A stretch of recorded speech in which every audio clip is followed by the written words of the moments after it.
Oregon's unemployment rate continues to grow. That's according to economic data released earlier this week by the Oregon Employment Department. John Adams spoke with an economist in the Local Business Alliance to discuss the numbers. John, what did you find out? Hey, Tim, the unemployment rate in the state now sits at 5.2%, an increase from the month prior and well above the recent low of 3.6% in spring of 2023.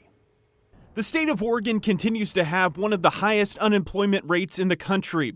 On Wednesday, the Oregon Unemployment Department released data from the month of September showing the rate at 5.2%, well above the national average of 4.4%. There have been big layoffs in one of our key employers, Intel. Economist David Cook points to layoffs at the chip maker for impacting numerous industries. Intel has shed thousands of jobs in Oregon in 2025. People that are laid off, they're not going to be spending as much money at restaurants and retail stores and on down the list. Elizabeth Mazzara Myers, executive director of the Westside Business Alliance, says the problems extend beyond companies like Intel and Nike.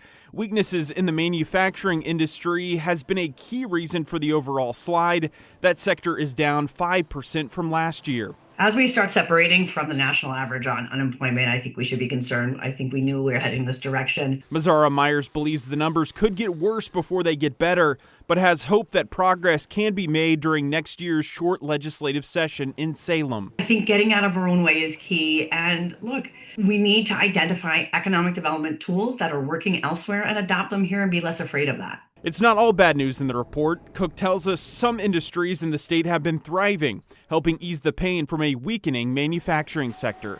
Contrast that with healthcare and social assistance, which has been growing super fast the past 3 years.